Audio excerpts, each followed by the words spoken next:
Addressing the drainage basin of the Amazon River and its tributaries in northern South America, and covering a region of 2,300,000 square miles or 6 million square kilometers.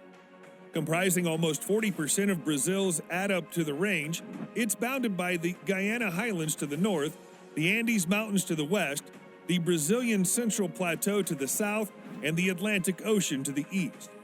It's also the ancestral home of 1 million natives. They are divided into several tribes, each with its own language, culture, and territory. Many have had contact with outsiders for almost 500 years. Others are the uncontacted tribes and have had no contact at all.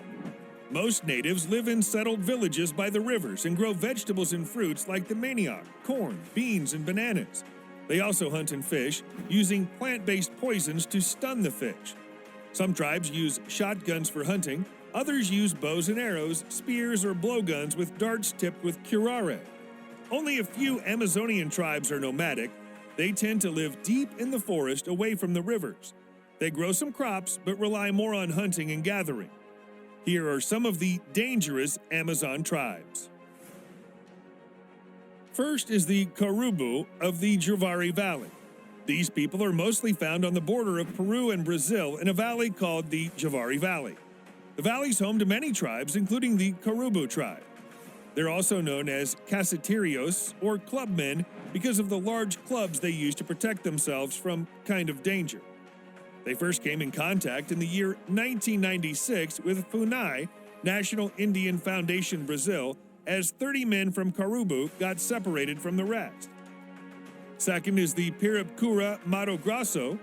We don't know what these individuals call themselves, but still their neighbors, the Gavião, call them the Pirapicura, or the butterfly people, portraying how they continually move through the timberlands. They speak Tupi-Kawahibe, a dialect family shared by a few tribes in Brazil. They came in contact with FUNAI in the late 1980s and haven't been in touch since. However, in 1998, 2 men wandered outside the forest as one of them was ill and had to be hospitalized. During his stay, he told about his clan population and how the white people have massacred them. Now let us come to the Kawahiva tribe of the Rio Pardo Mato Grosso. The authorities estimated a mere number of 50 individuals of this tribe. However, since then, this number is expected to be much lower than that of earlier. They also face grave danger as their land has not been protected, and the survival of this tribe is at great risk as their land is constantly being invaded by loggers from one of Brazil's most violent frontiers called Colniza.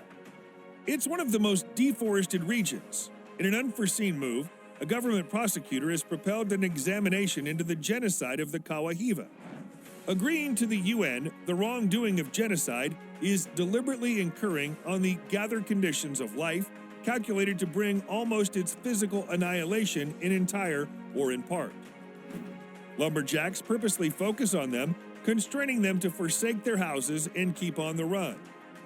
Due to this, these people have stopped having children as they're on the run constantly and cannot rely on agriculture anymore.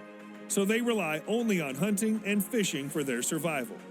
If you've managed to come this far in the video, do give us a thumbs up. It takes only one gentle caress of a button. Getting back to our topic. Lastly, we'll talk about the Awa tribe, whose territory is the richest in iron ore laying. The Awa are inborn individuals of Brazil living on soil Amazon rainforest. There are around 350 individuals, and 100 of them have no contact with the exterior world.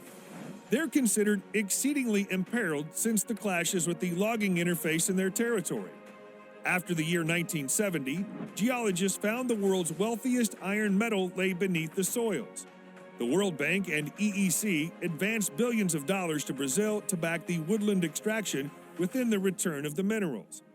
A lot of Awas are being assaulted, tormented, and slaughtered by cattle farmers and lumberjacks. Cattle farmers illicitly utilize Awa land, which devastates the woodland, deforestation.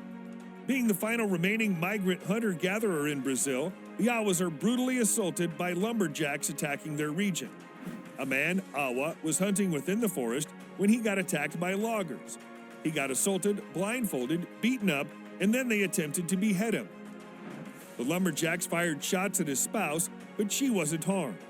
Jose Carlos Madeira, a federal judge, in June 2009, he decided that all the invaders of the Awa territory should leave after 180 days. Other cattle ranchers turned the decision around, yet they didn't go. The rule has been suspended, and the amount of deforestation and invasions are increasing. Loggers enter the Awa's territory and light fires to burn the underbrush to more easily access and fell the large, old-growth hardwood trees. Loggers target the area that includes the Awa's territory for its ipewood, also called Brazilian walnut, a popular hardwood used for flooring, decks, and high-end construction. It's extremely difficult to track whether hardwood purchased at a lumber yard came from illegal logging in the Amazon or Awa's territory. The wood is being processed by illegal sawmills. These tribal people are very famous for their rituals. During the Karawa ritual, Awa women decorate the men with parrot feathers and soft white down from the king vulture. They clap and sing, so the men go into a trance and travel to the sky to meet their ancestral spirits. The Awa employ diverse hunting methods, including wada or day hunts. Walking tours average 6 to 7 hours in the forest. This type of hunting can be done individually and conducted by groups of 2 or more people. The hunting parties normally leave to hunt at daybreak and return to the village in the late afternoon or dusk. Another method, known across the Amazon as muta or caca de espera, is a nocturnal activity in which the hunter waits for his prey in a hammock near a fruit tree, armed with a shotgun and a flashlight. The range for this type of hunting is anywhere from 1 kilometer to 3 kilometers from the village. The Awa people also use a trap called a baroge, which consists of a small sawed-off shotgun placed at knee height in an animal's foraging patch and is activated by a tripwire. In both the muta and baroge methods, the animals slain are mostly rodents such as pacas and red-rumped agotes. Still, occasionally, red brocket deer, gray brocket deer, and lowland tapirs are also killed. There's been a lot of talks and movements in regards to saving these tribes. In January 2014, the Brazilian government sent armed personnel into the Amazon, along with pieces of equipment like helicopters and bulldozers, to clear out land for the endangered Awa tribe. It's considered Brazil's biggest operation of its kind and was hailed by activists as a movement by clearing out families living illegally on land reserved for indigenous people. So guys, those were the dangerous tribes of the Amazon forest. Do let us know what you think was the most interesting thing about these tribes in the comments section.